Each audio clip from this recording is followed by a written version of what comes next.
Okay, Mark, I'll be talking about two things today. Static navigation bars and parallax images and sections. Uh, Let me start telling you the site address over here. It's at nick2.quickersite.com, and the backside password is 1234. So the numbers 1234 is the password. Okay, and nick2 at quickersite.com is the website. Before starting, let me show you uh, from the front side of what I'm talking about. The static navigation bar, when I scroll up and down the page, the menu bar is always going to be visible. And as far as the parallax images and sections go, I've got three examples. Sections is the first one, first page. Sections 2 is the second example, and they're all variations, and I have section 3. Okay, let me talk about the variations. So in the first section, I've got a parallax image, and as you can see, the image is static. As I move down, as I scroll up and down the page, the image is static. The height of the image determines the content that you put inside the image, or on top of the image actually. This is actually a bad example because the way the image is and the text colors, they're not visible. The text is not readable, legible at all. So this is an actually bad example. A second example, instead of using an image, you can use just color. And in this case, the letters can be read very easily. The second example, which is the page section 2, instead of using content, I'm using space. I'm using margins to determine the height of the image. So in this case, the image is acting as a page breaker and nothing more, as an effect, and not to give any type of information, content, text, if you will. And then at the bottom again, I've got the same exact thing as before. I've got a section, a full width section that goes from one side of the screen to the other, and I can control the color, the background color, and I'm putting the text on it. The third one, to make the text readable, I put it in a stitched box, and if I just put the stitched box, the image was going to start from here, and here it was too short, so I'm using this also the spacer constant, as you're going to see in a second, to put 150 pixels space here and 150 pixels space there. Other than that, everything else is the same. I've got the text, and I've got the parallax image. Alright, so let me log in and start showing you stuff.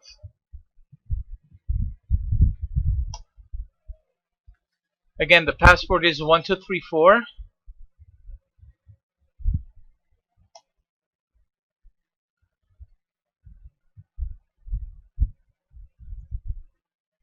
Alright, so let me start with the static header. Okay, if you go to constants, you are going to see two constants called static header and static header 2. The one that I'm using in this particular template is static header. By the way, the template that I'm using is specifically an Artisteer 4.2 template. Okay, it's gonna work with it should work with 4.3, and it should work with 4.1. I don't know which version you have. I have 4.3, but I prefer the 4.2 version, and that's what I'm using, Artisteer 4.2. So all you have to do basically is two things to get the static headers going. Get the code over here and create your own constant. Okay, and then this constant is inserted into the template. In this case, the template name is MarieQS, and the constant is placed just before the header when the header ends. So this is the header. This is the end of the header.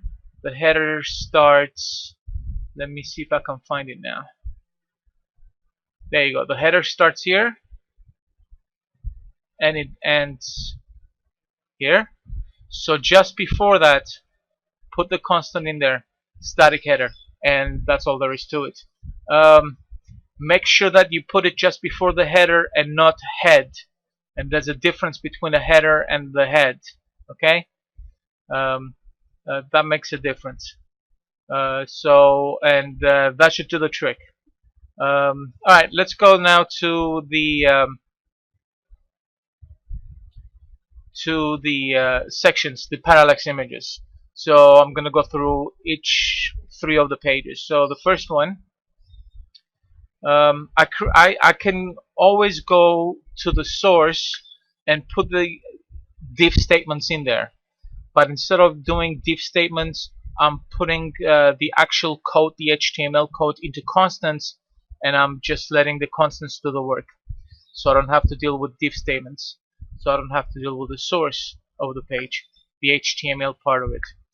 So let me put it full screen, and you're going to be able to see 2 sets of constants. I've got the section image open, and I've got the section close. The section close is the same for each type of section I'm going to use, whether I'm using an image or a background color. Okay, so it's basically closing the diff statement. You're going to see what I'm talking about when I start showing you the constants. So in the first case, I'm saying section image open. I'm putting the text, and then I'm simply closing. So this is basically opening a diff statement and closing a diff statement. Putting the diff statement will have a class that's going to open an image, and then this simply is closing the diff statement. And in this case, the section open, instead of using an image for the section, I'm simply using color, background color. And then again, it's the same constant. It's simply a diff statement that is closing. So if we go to the constants, and let's start having a look at the actual constants. So I've got the section image open, and this is the HTML code for it. Instead of using constants, you can simply grab the entire code over here, go to the page, go to the HTML code, the source, and place this over there, and it's going to work exactly the same.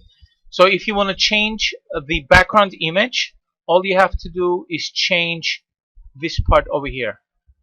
This is where it tells you where the image is, the path of the image, and the name of the image, which in this case is file 001 blah blah blah .jpg. Okay, if you change that, you're going to change the image. When it comes to closing those sections, section close, all you have is closing the diff statement. That's all there is to it. I put it in constants, so I didn't have to, again, I put it in constants so I don't have to go into the HTML code and simply put the diff statement every single time. Alright, so the second variation of the section is, instead of using an image, I'm using a color, and that is section open. Okay, so if I go to section open, the background, the main difference between the two is that for the background, instead of using the URL and an image, I'm using a color. If you change the color over here, so let's see, to 222, let's say, should be a darker color. You should make a difference. And because in all 3 sections I'm using the same, there it is. Instead of being light gray, it's dark gray right now. And because I'm using the same constant for each page, I'm gonna get the same result. Okay, so you can change the color to you want, and if you go to the other one, you can change the image to anything you want. Alright, so the second page was, here's the first page. The second page was, instead of using text to determine the height of the image, I just want to show the image. in a parallax form, um, just for looks and nothing else. So again, the height of the image will determine how much content you put here.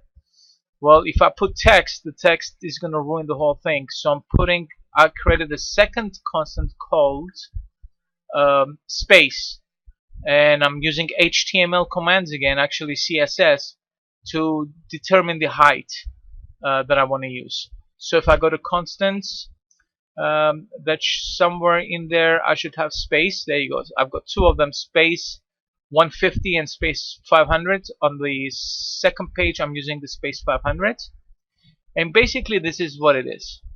Here's the command. It's an HTML statement with a CSS style inline in it.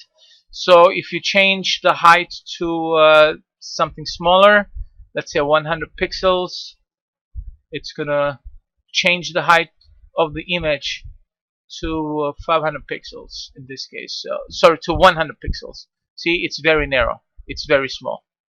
So if I change it back to 500, it's gonna take it back to where it was. Refresh the page, and we're back to where we started. Okay, so that's the second variation that I'm using the sections or the parallax image. The third one was using the stitch box, this over here. So again, what I'm doing is I'm using the parallax section, I'm putting the image in there, then I'm putting the box, but well, actually let's do the whole thing so you'll have an idea.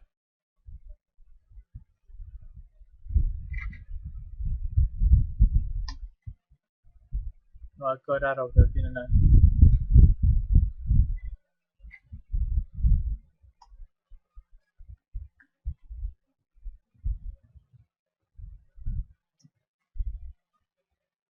Alright, so if we go to the third page, you're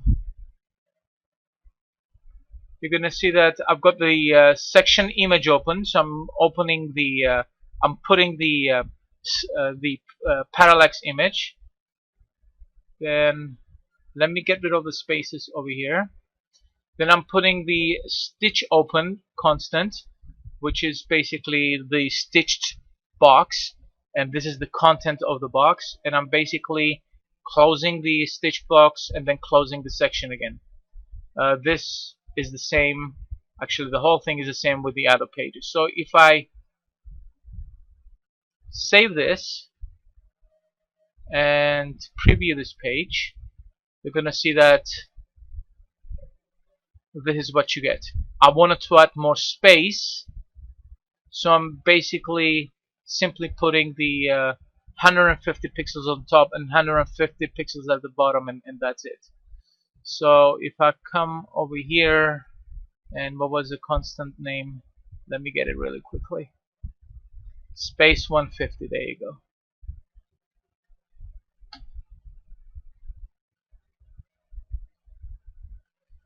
And I put that one on top and one at the bottom. So again, we got the, I'm opening the parallax image, I'm closing the parallax image at all the way at the bottom, I'm putting 150 pixel space, then I'm putting the stitch. This is the content of the stitch, and this is the I'm putting another space 150 pixels at the bottom after the stitch box. So we're back to where we started. Okay, so let me show you now the constant, the stitch constant.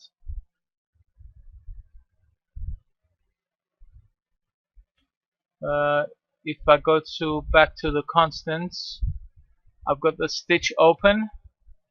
So it's basically a div statement, and I have a CSS class, a custom class called QT dash, and basically the stitch close. It's basically I'm closing the div statement. Okay, Now, what is this CSS, this custom class? Um, that's in the template CSS file. The template name was MarieQS. So if I see the style CSS file and I do a quick search qt dash, you already found it. This is the CSS command that configures that box. Got the padding, the margin, the background color, blah blah. Just copy the text over here and put it in your at the end of your template CSS file, and it's gonna work out fine. So that's all there is to it. Two simple things. Things, of course, are done much easier in WordPress than in QuickerSite. It's a much modern CMS, but with the help of constants and a little bit of thinking, you can do those things in QuickerSite as well. Although, admittingly, not as easy as you can do it in QuickerSite. All right, talk to you soon. Bye.